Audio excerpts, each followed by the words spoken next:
A very good evening to all of you. एक बार फिर से इंग्लिश की इस क्लास के अंदर आपका स्वागत है। दोस्तों, आज हम लोग हनी शकल का 5वां चैप्टर पढ़ने जा रहे हैं। इससे पहले हमने 4 लेसन को पढ़ लिया है, 4 चैप्टर को पढ़ लिया है। अगर आपने उन वीडियोस को नहीं देखा है तो लिंक डिस्क्रिप्शन के अंदर अवेलेबल है, जाकर उसको देख लीजिएगा। जैसा कि हम जानते हैं कि एनसीईआरटी का अपना एक ख़ास अंदाज़ होता है, क्लास पढ़ाने से पहले, पूरा चैप्टर शुरू करने से पहले कुछ ना कुछ थोड़ा ओवरव्यू दे देते हैं। आज आपसे कहा जा रहा है, do you know these words, क्या आप इन वर्ड्स को जानते हैं? इफ़ यू डोंट, अगर आप नहीं जानते हैं, फाइंड आउट देयर मीनिंग्स, आपको उनका मीनिंग पता लगाना है। वो वर्ड्स हैं बैंडेज, करच, ट्रिपल, ऑनर, मिसफॉर्चून, सिस्टम। जब हम पूरा चैप्टर पढ़ रहे होंगे, ये सारे वर्ड्स वहाँ पे ज़रूर आएंगे। आपको भी क्या करना है, मीनिंग से इनका वर्ड्स निकालना है। लुक एट द पिक्चर, अब कह रहे हैं कि पिक्चर में देखिए, तस्वीर देखिए, इन दिस अंटिल, और आखिर तक देखना है आपको, एंड गेस, और अंदाजा लगाना है, in what way this school में be different from other school, किस तरीके से ये स्कूल जो है दूसरे स्कूल से अलग है, आपको अंदाजा लगाना है। कुछ ना कुछ इसके अंदर वाकई बहुत डिफरेंट है, और ये स्टोरी बहुत ही ज़्यादा इंटरेस्टिंग है और इंस्पिरेशनल स्टोरी है। इस पूरे चैप्टर का नाम है a different kind of school. ये हमारा चैप्टर है आज का। चलिए देखते हैं क्या है इस चैप्टर के अंदर। नरेटर कहते हैं, आई had heard a great deal about miss beams school. वो कहते हैं कि मैंने बहुत कुछ सुना था मिस बीम्स के स्कूल के बारे में, but not till last week did the chance come to visit it. लेकिन पिछले हफ्ते से पहले मेरे पास ये मौका ही नहीं मिल पाया, उससे पहले कि मैं उस स्कूल को जाकर देखूं। लेकिन अब मेरे पास ये मौका है, पिछले हफ्ते मेरे पास ये मौका आया कि मैं उसको जो है जाकर देखूं। एक तरह खूबसूरत सा अंदाज है बोलने का, but not till last week, आखिरी हफ्ते तक मुझे ये मौका नहीं मिला, लेकिन उसके बाद जो है मुझे अब मौका मिल गया है कि मैं उस स्कूल को जाकर देखूं क्या आखिर होता है मिस्टर बीम्स के स्कूल में। When I arrived there was no one in the sight। कह रहे हैं जब मैं पहुंचा स्कूल के अंदर तो मेरी निगाह में कोई था ही नहीं, वहां कोई दिख ही नहीं रहा था। बट ए गर्ल, लेकिन एक लड़की दिख रही थी, ऑफ अबाउट 12, जो कम से कम 12 साल की उम्र की होगी। Her eyes were covered with A bandage, उसकी जो आंख थी बैंडेज से कवर की गई थी, एक पट्टी से कवर कर दी गई थी, वो बैंडेज मतलब बैंडेज लगाई हुई थी। And she was being led carefully between the flower beds by a little boy. कहना चाह रहे हैं यहाँ पर, उसको जो बैंडेज लगा हुआ था और उसको एक लड़का लीड कर रहा था, जो तकरीबन कितने साल का था, 4 साल का था बता रहे हैं, और उसको बहुत ध्यान पूर्वक जो उसको लीड कर रहा था। बिटवीन फ्लावर बेड्स, जो फ्लावर है ना उसके दोनों के दरमियान उसको बहुत ध्यान पूर्वक जो है, फ्लावर बेड्स का मतलब ये कि दोनों तरफ जो है गार्डन थे, उसके दरमियान जो है वो चल रही थी, और वो लड़का उसको गाइड कर रहा था। और वो लिटिल बॉय था, who was about 4 years younger, कम से कम वो 4 साल का था वो। ही स्टॉप्ड, वो रुकी, एंड इट लुक लाइक, और ऐसा लगा, शी आस्क्ड हिम, वो उनसे पूछती है, हु हैड कम, कि कोई आया है क्या। देखिए नॉर्मली ऐसा क्या होता है, जो खास तौर से ब्लाइंड पर्सन होते हैं, या जब हम अपनी आंखें बंद कर लेते हैं तो हमारे दूसरे ऑर्गन्स जो होते हैं वो काम करने लगते हैं। तो उन्हें ऐसा लगे कि कोई आया है स्कूल के अंदर। नैरेटर कहते हैं कि मैं गया स्कूल के अंदर, तो उसने मेरे आने की आहट सुनी, तो वो उस बच्चे से पूछी, छोटी उम्र के बच्चे से, 4 साल के बच्चे से पूछती है, कोई आया है क्या। और क्या हुआ, he seem to be describing me to her, ऐसा लग रहा था वो बच्चा मेरे बारे में बताए कि हाँ एक लंबा चौड़ा आदमी आया है जो आपके आसपास टहल रहा है। तो वही बताना चाह रहे हैं यहाँ पर। दिन दे पास्ट, और उसके बाद वो लोग चलने लगे। पास्ट ऑन का मतलब ये कि जहाँ पे वो चल रहे थे उस पर कंटिन्यू करने लगे।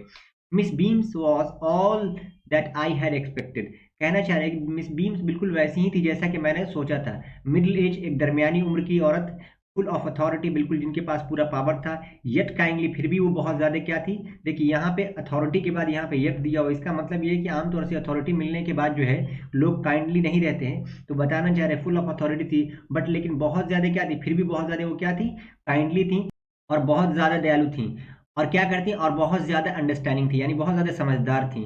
मिस बीम जिनका ये स्कूल था उसके बारे में नैरेटर बता रहे हैं कि वो बहुत ज़्यादा काइंडली थी और बहुत ज़्यादा अंडरस्टैंडिंग थी। Her hair was beginning to turn grey, उनका जो बाल था वो ग्रे होने जा रहा था, ठीक है। तो यानी कि इस तरह का पूरा उनका हुलिया बता रहे हैं, कैसी थी वो अपीयरेंस, उनका देखने वो कैसी दिखती थी उसके बारे में बता रहे हैं। And she had the kind of plump figure, देखिए ये जरा बड़ा खूबसूरत सा अंदाज है। प्लम्प फिगर कहते हैं बहुत ज़्यादा मोटे आदमी को नहीं, लेकिन जिसका मोटापा जरा अच्छा लगता है, गोलू मोलू जिसको आप कह सकते हैं। यहाँ पे लिखा हुआ है, यहाँ लिखा हुआ है प्लेजेंटली फेयर, यानी कि थोड़ा सा उसका जो जो मोटापा होता है अच्छा लगता है। द प्लम्प फिगर आप कह सकते हैं गोलू मोलू सी थी वो। That is likely to be a comforting to homesick child, बिल्कुल वो ऐसी थी जैसे कोई एक जो है ना, एक बच्चा जिसे अपने घर की याद आती है, उससे वो तशबीह दिया जा रहा है। आई आस्क्ड हर, मैंने उनसे पूछा सम क्वेश्चन, कुछ सवालात पूछे मैंने उनसे, अबाउट हर टीचिंग मेथड्स, उनके पढ़ाने के तरीके के बारे में, which I had heard were simple, जो मैंने सुना था कि वो काफ़ी ज़्यादा क्या थे, वो सिंपल थे। No more than is needed to help them, कहना चाह रहे हैं कि no more than is needed, यानी कि उतना ज़्यादा नहीं जिनको उनकी ज़रूरत होती, to learn how to do things, यानी सिंपली हम उनको इतना सिखाते हैं, क्या सिखाते हैं, स्पेलिंग सिखाते हैं, एडिंग सिखाते हैं, सब्सट्रैक्टिंग सिखाते हैं, मल्टीप्लिकेशन सिखाते हैं, यानी जोड़ घटाव सिंपल, और थोड़ा बहुत राइटिंग सिखाते हैं। The rest is done by the reading, और बाकी जो होता है वो रीडिंग के द्वारा किया कराया जाता है टू देम उनको, एंड बाय इंटरेस्टिंग टॉक्स, और उसके बाद उनसे हम अच्छी अच्छी बातें करते हैं, बहुत इंस्पिरेशनल बातें करते हैं। यही हमारे पढ़ाने का पद्धति है, यही हमारे पढ़ाने का तरीका है। इस तरीके से हम अपने स्कूल के अंदर पढ़ाते हैं, अपनी एकेडमी के अंदर पढ़ाते हैं। क्योंकि वो मिस नैरेटर पूछ रहे थे इसलिए वो उनको बताया जा रहा है। ड्यूरिंग विच, जिसके दरमियान ये पढ़ाया जाता है, इसके दरमियान they have to sit still, देखिए सिट स्टिल का मतलब होता है बहुत आराम से बैठ जाना, and keep their hands quiet, जैसे बच्चे होते हैं ना छोटे, हाथ पैर मारने लगते हैं, एक दूसरे को परेशान करते हैं, क्लास में थोड़ा बदतमीजियां करते हैं, तो वही कहना चाह रहे हैं यहाँ पे, they have to sit still, बहुत कामली बैठना पड़ता है, and keep their hands quiet, अपने हाथ को बिल्कुल खामोश रखना पड़ता है, इधर उधर मूव नहीं करना है, आपको बहुत ध्यानपूर्वक सुनना है। There are practically no other relation, इसके अलावा बहुत ज़्यादा हम लोग कुछ नहीं कराते हैं, बस यही सारी चीज़ें हैं, आपको देखना है तो देख लीजिए। आगे मिस बीम्स बताती हैं the real aim of the school, जो स्कूल का सबसे अहम और महत्वपूर्ण मकसद वो है, is not to so much to teach thought, यानी कि ऐसा नहीं कि बच्चों को बहुत ज़्यादा थॉट्स पढ़ाए जाए, एज टू टीच थॉटफुलनेस, यानी बहुत ज़्यादा थॉट पढ़ाने से बेहतर ये है कि मैं उसको थॉटफुलनेस बना दूँ। थॉटफुलनेस का मतलब ये है कि लोगों को एहसास पढ़ाया जाए कि मुझे क्या चीज़ कैसी लगनी चाहिए, इस उम्र के अंदर हमें कोई चीज़ कैसी लगनी चाहिए, वो थॉटफुलनेस है। थॉट का मतलब आइडियाज़ होते हैं, थॉटफुलनेस का मतलब ये है कि किसी चीज़ को सोचने का तरीका क्या है, अच्छी बुरे की तमीज़ हम सिखाते हैं, काइंडनेस सिखाते हैं, दयालुपन सिखाते हैं टू अदर्स, यानी कि आपको कैसे दूसरे के प्रति जो है बहुत ज़्यादा काइंड रहना है, एंड बीइंग रिस्पॉन्सिबल, और जिम्मेदार शहरी बनाते हैं। जिम्मेदार शहरी का मतलब ये कि they must be knowing about their fundamental duties, whether they are Indian और अमेरिकन, कहीं के भी रहने वाले हों, जैसे हम लोग हिंदुस्तानी हैं तो हमें भी रिस्पॉन्सिबल बनना चाहिए, और हमें भी must be knowing about our fundamental duties, हमें भी फंडामेंटल ड्यूटीज के बारे में पता होना चाहिए। ठीक है, अक्सर क्या होता है हम लोग अपने स्कूल के अंदर पढ़ते हैं, बहुत सारी चीज़ें एक साथ पढ़ लेते हैं, मैथ्स पढ़ते हैं, बायो पढ़ते हैं, फिजिक्स पढ़ते हैं, केमिस्ट्री पढ़ते हैं, उर्दू पढ़ते हैं, इंग्लिश पढ़ते हैं, फिर दुनिया भर की चीज़ें पढ़ते हैं, और जब पढ़ के आते हैं तो ऐसा लगता है कि दिमाग खिचड़ी बना हुआ है, और जो है ना कुछ समझ में नहीं आता। लेकिन इस स्कूल में देखिए कितना डिफरेंट तरीका, दूसरी चीज़ें नहीं पढ़ाते, बस मोटी मोटी चीज़ें पढ़ाते हैं, और अक्सर चीज़ जो पढ़ाने की है वो थॉटफुलनेस है और काइंडनेस है, कि कैसे दयालु बनना है, और यानी इंसानियत पढ़ाई जाती है, एक दूसरे का हेल्प कैसे करना है, कैसे रिस्पॉन्सिबल सिटीजन बनना है आपको।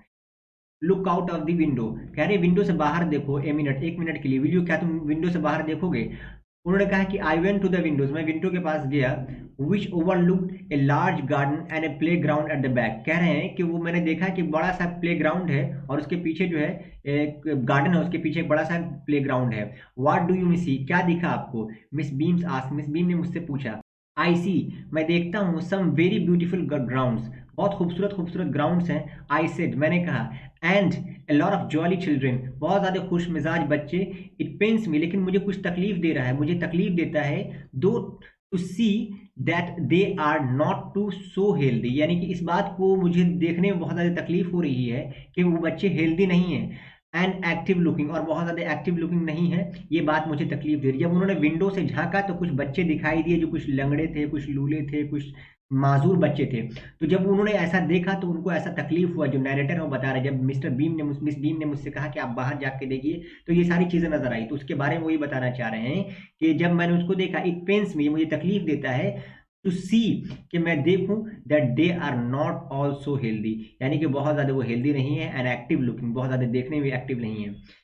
When I came in, जब मैं अंदर आया, I saw one poor little girl, मैंने एक बहुत ही बेचारी छोटी सी बच्ची को देखा, बीइंग लेड अबाउट, जो जिसको कोई दूसरा जो है ना लीड कर रहा था, कि भाई उसको लेके कोई जा रहा था। जब मैं इंटर किया तो शी हैज सम ट्रबल, ऐसा लग रहा था कि उसको चलने में जो है ना कुछ तकलीफ ही है, इन हर आईज, उनकी आंख में कुछ तकलीफ है, उसको कोई दूसरा लीड कर रहा था। Now I can see two more with the same difficulties, अब मैं कुछ दो बच्चों को और देख सकता हूँ कि सेम, यानी उसको भी नहीं दिख रहा है, यानी कि आपके स्कूल के अंदर ब्लाइंड्स बच्चे मुझे दिख रहे हैं, और ये मुझे बहुत ज़्यादा तकलीफ देता है। And there's a girl with a crutch, और वहां पे एक लड़की मुझे दिख रही है जिसके पास क्रच है। क्रच का मतलब बैसाखी होता है। बैसाखी मतलब आमतौर से वो होता है जिसको हम, जब हमारे हाथ पैर टूट जाते हैं, खासतौर से पैर टूट जाता है, तो पैर के सहारा के लिए हम क्रच का इस्तेमाल करते हैं। तो वही कहना चाह रहे हैं, गर्ल विद अ क्रच, मुझे एक लड़की दिख रही है बैसाखी के साथ, watching the others at play, यानी कि वो क्रच में है, बैसाखी लेके खड़ी हुई है और दूर से देख रही है कि कैसे लोग खेल रहे हैं, काश उसके पास ही पैर होता तो वो देखती और खेलती अच्छे तरीके से, इस बात का वो अफसोस जाहिर कर रहे हैं। She seems to be a hopeless cripple, ऐसा लग रहा है कितनी बेचारी है, होपलेस का मतलब क्या कहते हैं, बेचारी, और क्रिपल का मतलब जिसको माजूरियत होती है, जिसको परेशानी होती है, यानी जिसका पैर पैर प्रॉब्लम होता है, जो रेंगती है, तो कितनी अफसोस की बात है, कितना ज़्यादा वो माजूर लग रही है। उसके बाद क्या होता है, miss beams laugh, miss beams क्या होता है, वो हंसने लगती हैं, ओह नो शी सेड, उन्होंने कहा, बहुत जोर जोर से हंसने लगती हैं, फिर वो कहती हैं, she is not the really lame, वो सच में लंगड़ी नहीं है, सच में माजूर नहीं है, this is only her lame day, वो आज सिर्फ उसका लेम डे है, यानी कि वो माजूर सच में नहीं है, बाय नेचर वो माजूर नहीं, बस उसको बनाया गया है माजूर, प्रैक्टिस कराते हैं हम लोग, वही बताना चाह रहा है। The other are not blind, जो लोग आपको अंधे दिख रहे हैं वो लोग अंधे नहीं है एक्चुअली, ठीक है, it's only their blind day, वो सिर्फ उनका ब्लाइंड डे, आज वो ब्लाइंड डे बने हुए हैं। I must have looked every surprise, मैंने तो उनको बहुत ज़्यादा सरप्राइज से देखा कि वो हंस रही थी, फॉर शी लाफ्ड अगेन, फिर भी उसके बाद दोबारा हंसी, यानी कि इस तरीके से जब उन्होंने ताज्जुब का इजहार किया कि नहीं वो लोग अंधे नहीं है बल्कि उनको अंधे बनाया गया है, जो लोग लंगड़े आपको दिख रहे हैं वो सब एक्चुअल में लंगड़े नहीं है, क्या मामला था उसके बारे में आगे बताना चाह रहे हैं। This is very important part of the system, अब ये बताना चाह रहे हैं कि आखिर हम ऐसा क्यों करते हैं, हम जो सही सालिम बच्चे होते हैं उनको माजूर क्यों बनाते हैं, हम जो ब्लाइंड नहीं होते उसे उनको ब्लाइंड क्यों बनाते हैं, क्यों होता है ये, हमारा सिस्टम का मतलब जो हमारा जो एकेडमिक है, जो हमारा स्कूल है, उसका निज़ाम ही यही है, हम ऐसा क्यों बनाते हैं। देखिए, टू मेक आवर चिल्ड्रेन, ताकि हम अपने बच्चों को बना सकें और उनको अप्रिशिएट कर सकें और उनको समझा सकें मिसफॉर्चून के बारे में। देखिए, बहुत इंपॉर्टेंट चीज़ यहाँ पे बताना चाह रहे हैं, मान लीजिए कि अल्लाह ने हमें सब कुछ दिया, सेहत दिया, हाथ दिया, पैर दिया, आंखें दी, अकल दी, सब कुछ दी, लेकिन एक शख्स है जो बाय नेचर फिजिकली डिस्टर्ब है, कुछ तरीके से फिजिकली डिजेबल है, तो हम क्या करते हैं, उसको कमतर समझते हैं कि भाई वो देखो ना, उसको माजूर है, लंगड़ा है, लूला है, अंधा है, फिर उसका हम मजाक बनाते हैं आमतौर से, जो लोग सेहतमंद होते हैं, मालदार होते हैं, तो उस स्कूल के अंदर इस ऐसा कराया जाता था कि जो लोग सेहतमंद बच्चे हैं खास तौर से, उनको एक दिन लंगड़ा बनना पड़ता था, एक दिन अंधा बनना पड़ता था, एक दिन उनको जो है गूंगा बनना पड़ता था, इस तरीके से अलग अलग एक्टिविटी कराते थे। तो वही समझाना चाह रहे हैं, क्यों, ताकि to make our children appreciate, ताकि मैं इस बच्चों को इस बात का एहसास दिला सके कि जो लोग माजूर हैं उसको तुम अप्रिशिएट करो, उनको समझाओ और दूसरों की बदकिस्मती को समझो। हम लोग ऐसा होता है कि दूसरे की प्रॉब्लम को हम खुशियां मनाते हैं कि भाई अच्छा माजूर है वो, फलाना ढिमकाना है, लेकिन जब आप माजूर, इस चीज़ को कब समझेंगे, जब आप खुद कभी माजूर बनकर देखेंगे, कभी आपकी आंख चली जाएगी, तब आप उसका एहसास होगा कि आंख का जाना क्या होता है और आंख कितनी बड़ी नेमत है। तो यही चीज़ हम सिखाते हैं बाई प्रैक्टिकल, और हम रियलाइज कराते हैं बच्चों को, we make them share in misfortunate too, हम ये बताते हैं कि तुम कैसे मिसफॉर्चून में हिस्सा लोगे, कैसे जो लोग ब्लाइंड है तुम भी ब्लाइंड बनकर देखो, कैसा कैसा लगता है तुमको, एक दिन के लिए अगर आपको अंधा बना दिया जाए, या एक दिन के लिए आपके पूरे दिन आंख पे पट्टी रखा जाए और कहा जाए कि आज तुमको पूरा दिन ऐसे गुजारना है, हाउ वी विल फील, हमें कैसा लगेगा। कभी आप भी ऐसा करके देखिएगा, कभी आप माजूर बनकर देखिएगा, कभी आप गूंगे बनकर देखिएगा, डेफिनेटली जो लोग दूसरे अदर हैं, उन जो ब्लाइंड पीपल हैं या दूसरे डिजेबल चिल्ड्रेन हैं, उनका एहसास आपको ज़रूर होगा, और इस तरीके से हम कुछ बेहतर किस्म की इंसानियत को सीख सकते हैं। अब आगे बताना चाह रहे हैं उस पूरे प्रोग्राम के बारे में। Each term every child has one blind day, कहने का है कि जितनी चीज़ें हैं सबके बारे में बच्चों का एक एक बारी आती है। Each term every child has one blind day, सब बच्चों को एक बार ब्लाइंड डे बनना पड़ता है, एक दिन जो है उनका एक दिन क्या होता है, लंगड़ा का दिन होता है, एक दिन वो गूंगे बनते हैं, एक दिन बहरे बनते हैं, एक दिन इंजर्ड हो जाते हैं, एक दिन वो गूंगे बनते हैं, यानी एक दिन बहरे हो जाते हैं, डीफ हो जाते हैं, एक दिन इंजर्ड हो जाते हैं, एक दिन जो है गूंगे हो जाते हैं, एक दिन लंगड़े हो जाते हैं। तो अलग अलग दिन हैं जिनमें हम इनको अलग अलग प्रैक्टिस कराते हैं। ड्यूरिंग द ब्लाइंड डे के अंदर जब वो अंधे होते हैं, देयर आईज आर बैंडेज, तो उनकी आंखों को बैंडेज, यही वर्ड आया था वहां पे, बैंडेज बांध दिया जाता है अच्छी तरीके से, absolutely, and they are not and they are on their honour, देखिए बड़ा खूबसूरत ताबीर है यहाँ पर, देखिएगा, they are on their honour not to peep, तो ये कहने का मतलब ये कि उनको उनकी इंसानियत पर छोड़ दिया जाता है, उनको उनके वकार पर छोड़ दिया जाता है, नॉट टू पीप, पीप का मतलब होता है जैसे आपके आंख पर पट्टी बांध दी गई नहीं, तो कहीं आप छुपा चुरा के तो नहीं देख रहे हैं, कोई नहीं देख रहा, थोड़ा सा पट्टी खसका लिए फिर देख लें, तो कहते हैं कि हम बच्चों को ये भी सिखाते हैं कि तो अब मैंने आपको आपकी आंख में पट्टी बांध दी, अब आपकी ईमानदारी है कि आप उसको खोल कर देखिए या ना देखिए। तो यही कहना चाह रहे हैं, they are on their honour, यानी उनके वकार की बात होती है, उनकी इज्जत की बात होती है कि वो देखें या ना देखें, ऑन नॉट टू पीप, कि वो नहीं देखेंगे, ठीक है। The bandage is put on overnight, अब ऐसा नहीं है कि सिर्फ उनको यहीं पे होता है, बल्कि हम रात भर बैंडेज लगा के रखते हैं, ताकि असल जो चीज़ है, होता है कि दिन भर खेले कोई बात नहीं, लेकिन रात को क्या होता है, रात को होता ही है कि हम लोग चीज़ों को देखते हैं और अंदाज़ा लगाते हैं, तो जब सुबह उठते हैं तो हमें लगता है कि हम तो अब तक ब्लाइंड है भाई, हमें कुछ अंदाजा नहीं हो रहा है। तो वही कहना चाह रहे हैं कि सिर्फ दिन को नहीं बल्कि हम रात रात को भी ऐसा कर सकते हैं। So the way awake blind, ताकि उनको ये एहसास हो कि हमने अंधा ही सुबह सुबह किया है, यानी अंधेपन की हालत में हमने सुबह किया है। वरना उनको एहसास ही नहीं हुआ, रात भर का मामला था, रात में निकाल लेते हैं, ऐसे सो जाते हैं। हम उनको रात में सुलाते भी इसी कैफियत के अंदर है। This means that they need help. इसका मतलब ये है कि जब वो ऐसी हालत में होते हैं तो उनको हेल्प की ज़रूरत होती है, विद एवरीथिंग, हर चीज़ की। यानी कि जब मैं बच्चों को ब्लाइंड बनाती तो ऐसा नहीं उसको छोड़ देती, बल्कि उसके साथ एक हेल्पर भी रखती हैं।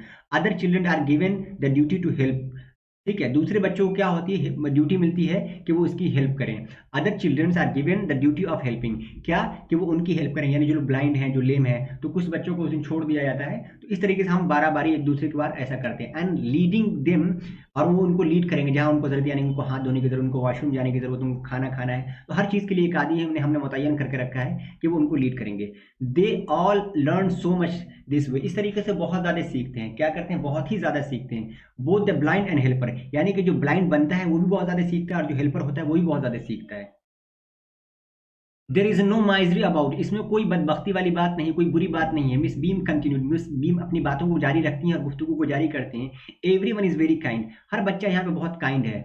And it's really something of a game, उनके लिए तो गेम वाली बात है, उनको ऐसा लगता है बहुत मजा आ रहा है इस तरह करने में, एक एक्टिविटी भी हो जाती है before the day is over, यानी कि जब दिन मुकम्मल होता है। दो, हालांकि even the most thoughtless child, जो कहते हैं सब, जो सबसे, जिसको कोई फिक्र नहीं होती, थॉटलेस का मतलब एक ऐसा बच्चा, थॉटलेस चाइल्ड का मतलब ऐसा बच्चा जिसको अल्लाह ने हर कुछ दिया है, यानी उसको इस बात का कोई अफसोस नहीं होता दुनिया के अंदर कौन लंगड़े हैं, कौन लूले हैं, कौन माजूर हैं, उनको सब कुछ मिला हुआ है। ऐसा बच्चा भी जिसको दूसरों की कोई फिक्र नहीं होती है, तो उसी को कहते हैं थॉटलेस चाइल्ड। जो इस तरह का बच्चा होता है वो भी रियलाइज कर लेता है व्हाट मिस फॉर्चून इज, यानी कि आखिर इस तरह की बदबख्ती कितनी अजीब चीज होती है, यानी कि अंधा बनना कितनी तकलीफदेह है, लंगड़ा बनना कितनी तकलीफदेह चीज है, यानी कि जो लोग लंगड़े होते हैं वो कितनी तकलीफ में होते हैं, जो नाबीना होते हैं वो कितनी तकलीफ में होते हैं। यानी ऐसा करने पर जो सबसे थॉटलेस चाइल्ड होता है वो भी ऐसा सोचने लगता है। तो इस एक्टिविटी का इतना बड़ा फायदा होता है।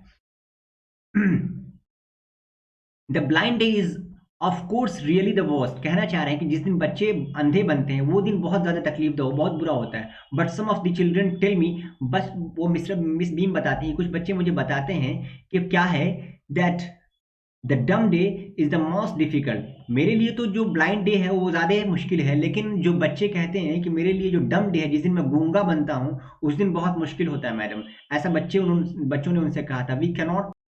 We cannot bandage the children's mouth, अब ये कहना चाह रही कि हम बच्चों को मुंह को तो बंद नहीं कर सकते हैं, लेकिन क्या होता है, so they are really have to exercise their will power. बड़ी अच्छी बात है, यानी कि अब उनको अपना विल पावर एक्सरसाइज करना है। मतलब ये कि अगर आप क्लास में हैं, आप गूंगे हैं, लेकिन आपके मुंह पर पट्टी नहीं है, आपको कोई हंसा रहा है, आपको कोई चुटकी ले रहा है, आपको कोई मजा ले रहा है चारों साइड से, फिर भी आपको कुछ नहीं बोलना है, एकदम गूंगे की तरह रिएक्ट करना है। तो ये बड़ा विल पावर की बात है। कभी ऐसा होता है हमारे क्लास के अंदर किसी दिन कोई गूंगा बनेगा तो कोई ना कोई बोलेगा तो हमें हंसी आ जाएगी। तो वही कहना चाह रहे हैं, उनको ये एक्सरसाइज कराया जाता है कि अपने विल पावर पर कैसे कंट्रोल करना है, हंसी को कैसे रोकना है। Come in to the garden, आओ गार्डन में आपको दिखाती हूँ, and see for yourself, और तुम खुद देखो how the childrens feel about it, कैसे बच्चे इसको महसूस करते हैं। Miss Beams led me to one of the bandage girl, अब वो कह रहे हैं कि मिस बीम जो है मुझे एक बैंडेज गर्ल के पास लेके जाती हैं। हियर्स जेंटलमैन, अब वो उससे कहती हैं, here's a gentleman come to talk, आइए इससे बात करिए, आया, ठीक है। मिस बीम ने उस बच्चे से कहा, एंड लेफ्ट अस, हम दोनों को अकेला छोड़ दिया, यानी गार्डन में आई, एक बच्चे को बुलाई और हम दोनों को अकेला छोड़ दिया और वो चली गई। अब यहाँ से नैरेटर और बच्चे की गुफ्तगू शुरू हो रही है, यानी कि जो मैडम आई थी ग्राउंड में, तो वो उस एक बच्चे के साथ मुझे छोड़ गई और अब मैं उस बच्ची से बात कर रहा हूँ। डोंट यू इवर पीप, कभी तुम झांकती नहीं हो, यानी पट्टी अपने आंख से हटाती नहीं हो। आज उसका ब्लाइंड डे था तो उससे पूछते हैं, यानी नैरेटर उनसे पूछते हैं, जो कहानी सुना रहे हैं उनसे पूछते हैं, कभी तुम ऐसे चुरा छुपा के देख तो नहीं लेती हो। आई आस्क द गर्ल, मैंने उस छोटी सी बच्ची से पूछा। ओह नो, नहीं, शी एक्सक्लेम, वो चिल्लाने लगी, दैट वुड बी चीटिंग, ये तो चीटिंग हो जाएगी। देखिए वही ऑनर वाली बात की थी कि हमें उनको ऑनर पे छोड़ देना होता है। But I had no idea, लेकिन इस बात का मुझे कोई आइडिया नहीं है। इट वॉज सो ऑफुल, कि इतना ज्यादा वो तकलीफ दोगा, ऑफुल का मतलब बैड, इतना ज्यादा बुरा हो गया, टू बी ब्लाइंड, यानी अंधा होना इतना ज्यादा तकलीफ दोगा कि मुझे इस बात का कोई आइडिया नहीं होता है। You cannot see a thing, आप एक चीज भी नहीं देख सकते। You feel you are going to be hit by something every moment, आपको हर बार हर वक्त इस बात का डर रहता है कि आपको कोई चीज़ लग ना जाए, हाय आपको इससे इससे चोट लग जाएगी, कि आपको आपको ज़मीन पे आप गिर जाएंगे, किसी न किसी चीज़ का खतरा लगातार रहता है। वही कहना चाह रहे हैं, you feel you are going to be hit by something every moment. हर वक्त आपको ऐसा लगता है कि कोई चीज़ आपको लाके मार देगी, आपको चोट लग जाएगी। It's such a relief just to sit down. अगर आपको इसके अंदर थोड़ा सा भी रिलीफ हासिल करना है तो चुपचाप बैठ जाइए, सिट डाउन, यानी अंधा होने की हालत में चलिए फिर मत, वरना आपको हर वक्त ये खतरा रहेगा। अब ये पूछ रहे हैं, नैरेटर पूछ रहे हैं, are your helpers kind to you? जो आपके हेल्पर होते हैं, जो ब्लाइंड आदमी के साथ एक बच्चा दिया जाता है, वो आपके साथ काइंड रहते हैं, अच्छे रहते हैं, आपकी हेल्प करते हैं अच्छे से? आई आस्क, जो नैरेटर कहते हैं, मैंने उस बच्ची से पूछा है, कहना चाह रहे हैं fairly, but they are not as careful as shall I be when it's my turn. अब ये कहना चाह रही है बच्ची, छोटी सी बच्ची करे फेयरली, अच्छी सही बात तो ये है कि वो लोग उतने ज्यादा केयरफुल नहीं होते हैं जितना अब मैं हूंगी, जब मेरी बारी आएगी ब्लाइंड बनने की। क्योंकि होता ये है कि जब आप ब्लाइंड बन जाते हैं तो आपको रियलाइज होता है कि ब्लाइंड होना कितनी तकलीफ दे बात है, तो आप ज्यादा एक्टिव हो जाते हैं। तो वही कहना चाह रही है वो बच्ची, but they are not as careful as shall I be when it's my turn. जब मेरी बारी आएगी हेल्प करने की तो मैं बहुत ज्यादा केयरफुल रहूंगी जो मेरे ब्लाइंड पर्सन होंगे उनकी हेल्प करने की। Those that have been blind, जो लोग ब्लाइंड रह चुके हैं प्रैक्टिस के अंदर, already are the best helper. वो लोग क्या है, वो बहुत ज्यादा अच्छे हेल्पर होते हैं, उनको हर बात का एहसास होता है, क्योंकि वो ऑलरेडी ब्लाइंड बन चुके होते हैं, इसलिए उनको इस बात का एहसास होता है। इसलिए कहते हैं जिस पर गुजरती है वही समझता है कि क्या चीज गुजर रही है, what we are going through. It's perfectly घासली नॉट टू सी। अब कहना चाह रहे हैं यहाँ पर बहुत ही ज्यादा जो है ना तकलीफदा बात होती है। घासली का मतलब तकलीफदा, बहुत भयानक है, भयानक भी कह सकते हैं, नॉट टू सी, यानी कि कितना बुरा लगता है कि आप नहीं देख पाते हैं। I wish you would try. अब कहना चाह रही हूँ बच्ची कि मैं चाहती हूँ, नैरेटर से कह रही है, मैं चाहती हूँ कि आप भी कोशिश करिएगा, कहीं ब्लाइंड बनकर देखिएगा। शैल आई लीड यू एनीवेयर? अब वो नैरेटर पूछते हैं मुझे आपको कहीं छोड़ना चाहिए, कहीं आपको आगे लीड कर दूं? आई आस्क, मैंने पूछा, ओह यस व्हाई नॉट। अब आगे छोटी सी बच्ची बता रही है, शी सेड लेट्स गो, चलो चलते हैं, फॉर लिटिल वॉक, थोड़ा सा टहलने के लिए चलते हैं। ओनली, बस करना आपको, यू मस्ट टेल मी, आपको जरूर बताना है, अबाउट थिंग्स, चीजों के बारे में। यानी कि जब आप जैसे जैसे मेरे साथ चलेंगे तो आप बताते जाएंगे मेरे अराउंड कौन है क्या है नहीं, आप इसके बारे में मुझे गाइड करते रहेंगे। आई शैल बी सो ग्लैड, मुझे इस बात की खुशी होगी, when the day is over, पूरा जब दिन मुकम्मल हो जाएगा, मैं इस दिन के इंतजार में रहूंगी कि मेरा कोई हेल्पर बहुत अच्छा था। The other bad days cannot be the half as bad days that's. कहना चाह रहे हैं कि जो दूसरा दिन होता है उसका आधा भी बुरा दिन इतना नहीं होगा, यानी कि आज जितना दिन बुरा है मेरे लिए अंधा बनना, दूसरे में चाहे मैं लंगड़ी बन जाऊं या मैं गूंगी बन जाऊं या मैं क्रश लेडी बन जाऊं, कुछ भी ऐसा बन जाऊं, मेरे हाथ में बैसाखी हो, लेकिन इतना ज्यादा तकलीफ नहीं होगा, यानी इसका आधा भी नहीं होगा जो आज मैं फील कर रही हूँ। वही कहना चाह रही है, the other bad day cannot be half as bad as this. जितना आधा आधा से ज्यादा वो क्या कहते हैं तकलीफ दे नहीं हो सकता, यानी कि इसका आधा भी नहीं हो सकता है। Having a leg tied up, जब मैं अपने पैरों को बांध देती हूँ किसी चीज से, यानी जब हमारे पैरों को बांध दिया जाता है। And hopping about, hopping about का मतलब ये था कूदना, about on crutch, almost a fun. कहना चाह रही है यहाँ पे कि जब हम लोगों को पैर बांध दिया है तो हम लोग कूदने लगते हैं उसके ऊपर, यानी जब हमारे पास बैसाखी होती है तो हम उस पर क्या करते हैं, क्रश के ऊपर कूदने लगते हैं। तो ये गोया कि हमारे लिए फन सा हो जाता है। लेकिन ब्लाइंड बनना, ओह अल्लाह माफ करे, I guess having an arm tied, हाँ कहना चाह रहे हैं जब हमारा हाथ बांध दिया जाता है, जब हमारा हाथ को बांध दिया जाता है tied up, is bit more troublesome. अब ये जो थोड़ी तकलीफदार की बात होती है, बिकॉज अब वजह बता रही है, जब हाथ बांध दिया जाता है तो थोड़ा ज्यादा मुश्किल होता है, because you can not eat without help, बगैर मदद के आप नहीं खा सकते हैं। एंड थिंग्स लाइक दैट, और आपके लिए चीजें ऐसी हो जाती हैं। I don't think I will mind being deep, मुझे इस बात में कोई तकलीफ नहीं हुई कि मैं जो है बहरी हो जाऊं, यानी कि बहुत अच्छा ही हो, कोई कुछ बोलता रहेगा मैं सुनूंगी ही नहीं, ठीक है। तो इस बात में मुझे कोई बुरा नहीं लगेगा कि मैं डीप हो जाऊं फॉर अ डे, एक दिन के लिए, एटलीस्ट नॉट मच, इतना ज्यादा नहीं जितना मैं आज फील कर रही हूँ ब्लाइंड बनकर।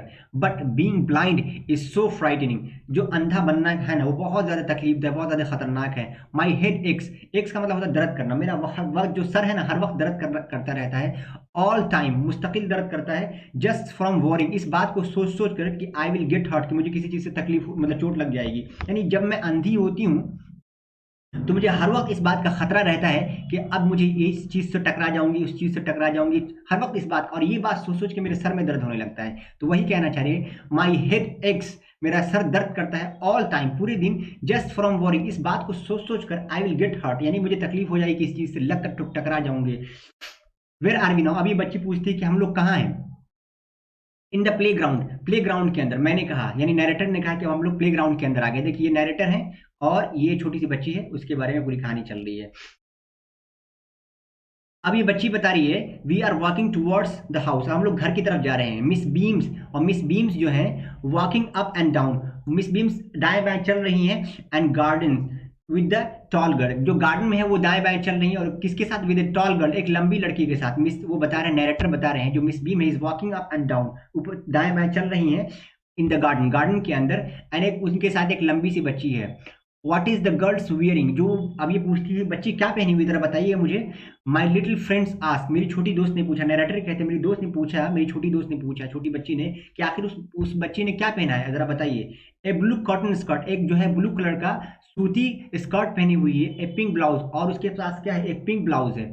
तब ये जिसके आंख में पट्टी बंधी होती है वो बच्ची कहती है आई थिंक इट्स मिली, ये तो मिली है। शी सेड, उसने कहा what colour is her hair, उसके बाल का कलर क्या है, वेरी लाइट, बहुत हल्का है। मैंने कहा, नरेटर ने कहा यस दैट्स मिली, वो तो मिली ही है। She is the head girl, वो हेड गर्ल है, वो क्या है, हेड गर्ल है। There is an old man tying up the roses, I said, फिर मैंने बताया कि एक आदमी, मुझे बूढ़ा सा आदमी दिख रहा है जो फूलों की पत्तियों को बांध रहा है, जो गुलाब का जो पौधा है उसको लगा रहा है। आई सेड, मैंने कहा, तो उस बच्ची ने कहा यस दैट्स पीटर, उनका नाम पीटर है। ही इज द गार्डनर, वो क्या है, गार्डनर है, माली है वो। He is the 100 years of the old, वो कह रही है कि ये तो 100 साल के हैं, मतलब पूरी उसके बारे में बता रही है, जैसे जैसे वो लोग गार्डन में जा रहे हैं और पूरी कहानी चल रही है। And here comes a girl, अब एक लड़की आती है विद कर्ली रेड हेयर, जिसका जो क्या होता है, घुंघरीला लाल बाल होता है, देखिए इस तरीके से होता है। शी इज ऑन करच, वो करच पे होती है, देखिए करच जिसको बैसाखी कहते हैं, ये बताते हैं। दैट्स अनीता, वो तो अनीता है। शी सेड, उस बच्ची ने कहा। ये पूरा वाकया हो गया, and so we walk on, इस तरीके से हम लोग चलते रहे ग्रेजुअली, और आखिरकार I discovered that I was 10 time more thoughtful than I ever, वो नैरेटर कहते हैं, जो कहानी सुना रहे हैं, वो कहते हैं कि मैं आज से पहले जितना ज्यादा मैं थॉटफुल था, जितना ज्यादा मैं फिक्रमंद था छोटे बच्चे के लिए, उससे 10 गुना ज्यादा मैं आज के स्कूल में विजिट के बाद, मैं उससे ज्यादा 10 गुना ज्यादा मैं क्या हो गया, थॉटफुल हो गया, than I ever thought I could be, मतलब मैं कभी ऐसा सोच भी नहीं सकता था। आज मैं जितना ज्यादा मैंने रियलाइज किया है, आई ऑल्सो रियलाइज, मैंने इस बात का भी एहसास किया है that if I had to describe people, जब मुझे लोगों को कोई चीज बतानी होगी, खासतौर से ब्लाइंड पीपल को, things to someone else, it made them more interesting to me, यानी क्या होता है, जब मैं किसी ब्लाइंड पर्सन को कोई चीज़ बताता हूँ कि ये गार्डन है, जो छोटी बच्ची जा रही है, एक बच्ची बैसाखी पर है, तो ये मेरे लिए बहुत इंटरेस्टिंग की बात होती है कि ये किसी को हेल्प करना, कितना मजा आता है उसके अंदर। वही नैरेटर कह रहे हैं यहाँ पर। When I finally had to leave, जब मुझे फाइनली जाना था, आई टोल्ड मिस बीम्स, जो स्कूल की ऑनर थी मिस बीम, उनसे मैंने कहा that I was very sorry to go, मुझे बिल्कुल भी जाने का दिल नहीं, बहुत अफसोस है कि मैं जा रहा हूँ। उसने कहा, उस मैडम ने कहा, she replied then there is something in my system after all, आखिर कुछ तो बात है जो आपका दिल नहीं कर रहा है जाने के लिए। तो उसने जवाब दिया, किसने, मिस बीम ने जवाब दिया। इस तरीके से आज की हमने पूरी स्टोरी कंप्लीट किया। जो मोरल ऑफ द स्टोरी है वो ये है कि हमें किसी भी इंसान को जो डिसेबल होता है उसे कमतर नहीं समझना चाहिए, और हमेशा हमें इस बात का रियलाइज होना चाहिए इट्स गॉड गिफ्ट, ये अल्लाह तबारक व तआला की नेमत है, जिसका हम लोग इस्तेमाल कर खाते हैं, पीते हैं, बोलते हैं और हर चीज़ को समझते हैं। वरना अल्लाह ताला को एक मिनट नहीं लगे कि हमारी आँख छीन ले, हमारे मुंह को की आवाज़ छीन ले, हमारी ज़बान छीन ले, हमारे बदन की ताकत छीन ले। It's all the power of अल्लाह सुब्हानहू व तआला। इसलिए कोशिश कीजिएगा कि दूसरे के दर्द को महसूस करने का। और ये स्कूल और ये स्टोरी बहुत ही ज़्यादा इंस्पिरेशनल थी, स्पेशली मुझे इसने बहुत मुतासिर किया। कैसे चीज़ों को बच्चों को सिखाई जाती है प्रैक्टिकली करके कि आप दूसरे की तकलीफ को कैसे सीख सकते हैं। कोशिश कीजिएगा कि इस तरह का मैसेज आप भी दूसरे तक पहुँचाएं। Thank you for watching this video, have a good time.